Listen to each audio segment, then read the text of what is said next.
आंधी तूफान की। बिहार में आंधी तूफान ने कहर मचा रखा है। आंधी तूफान से 5 लोगों की मौत हो गई है। सीएम सम्राट चौधरी ने घटना पर दुख व्यक्त किया। आपदा की इस घड़ी में प्रभावित परिवारों के साथ हैं, ये बात सीएम कहते हुए नजर आए। तो मुख्यमंत्री ने आर्थिक मदद का भी ऐलान कर दिया है। मृतक के परिजनों को 4-4 लाख रुपए देने की घोषणा भी की गई है। तो जो लोग इस आंधी तूफान का शिकार हुए हैं, जिनकी जान चली गई, उनके परिवारों को 4-4 लाख रुपए दिए जाएंगे, इसकी घोषणा मुख्यमंत्री की तरफ से की गई है। तो खराब मौसम में लोगों से सतर्कता बरतने की अपील भी की गई है। आपदा प्रबंधन विभाग के सुझावों का अनुपालन करें, ये बात भी सीएम सम्राट चौधरी कहते हुए नजर आए। तो खराब मौसम में घरों में रहें, सुरक्षित रहें, ये बात सीएम की तरफ से कही गई है। तो देखिए, जिस तरीके से मौसम और जिस तरीके से बदलाव नजर आ रहा, उसके बाद से किस तरीके से बेहद दुखद घटना हो गई, जिसके बाद से सीएम सम्राट चौधरी की प्रतिक्रियाएं सामने आई हैं।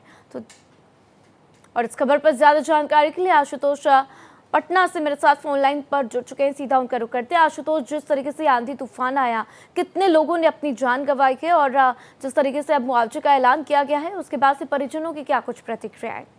देखिए, आधिकारिक तौर पे 5 लोगों की मरने की पुष्टि सरकार के तरफ से की गई है और सरकार ने तमाम मृतक के आश्रितों को 4-4 लाख रुपए मुआवजा देने की बात कही थी। अत्यधिक गर्मी की वजह से आपदा प्रबंधन विभाग ने पहले ये अलर्ट जारी रखा था कि आप 12 बजे से 3 बजे तक घर से बाहर ना निकलें, जरूरी काम हो तभी निकले।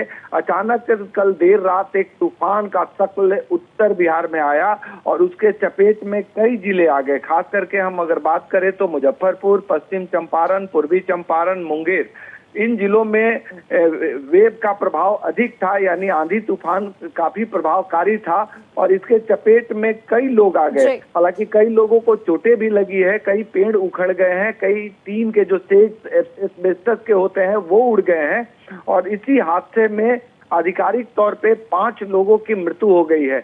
हालांकि ऑफ द रिकॉर्ड कई अन्य लोगों को काफी चोटें आई हैं और इस पर सरकार ने गंभीरता दिखाया है। सम्राट चौधरी ने निर्देश दिया है कि उस इलाके में जिला प्रशासन रेस्क्यू करे, जिन लोगों को गंभीर चोटें आई हैं उनको सदर अस्पताल में इलाज कराएं और साथ ही मुआवजे के तौर पे 4-4 लाख रुपए मृतक के आश्रितों को देने का ऐलान भी किया है। जी बिल्कुल आशुतोष, और देखना होगा कि क्या कुछ अन्य जानकारियां भी इसको लेकर सामने आएंगी। लेकिन इसी बीच आशुतोष, मौसम विभाग के तरफ से क्या कुछ अलर्ट है, क्या आगे भी इस तरीके से आंधी तूफान आ सकता, ताकि लोगों को सचेत किया जा सके?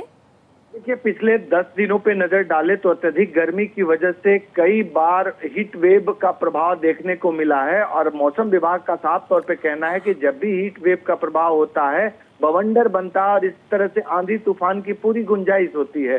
तो उसी का प्रतिफल है कि कल देर रात उत्तर बिहार में इस तरह के हालात देखने को मिले हैं। मौसम विभाग का साफ तौर पे कहना है कि आने वाले दिनों में बवंडर की स्थिति कई बार देखने को मिलेगी, क्योंकि प्री मानसून के वक्त जो हालात होते हैं वो बवंडर के शक्ल में होते हैं और तेज आंधी तूफान आने की गुंजाइश होती है। तो उसी का ये बानगी कहा जा सकता है, क्योंकि कुछ दिनों में मानसून भी आएगा और जो डेडलाइन है वो 10 जून है, लेकिन उससे पहले जो हालात उत्पन्न होते हैं खास करके आंधी तूफान के, वो आने की गुंजाइश है और मौसम विभाग ने भी अलर्ट किया है कि जब भी बिल्कुल आशुतोष, और देखिए, लोगों को भी सचेत रहना होगा कि जब इस तरीके से मौसम में बदलाव हो तो वो घरों से बहुत ही सोच समझकर बाहर निकलें, ताकि किसी भी आपदा का उनको सामना ना करना पड़े। जानकारी के लिए आपका शुक्रिया आशुतोष।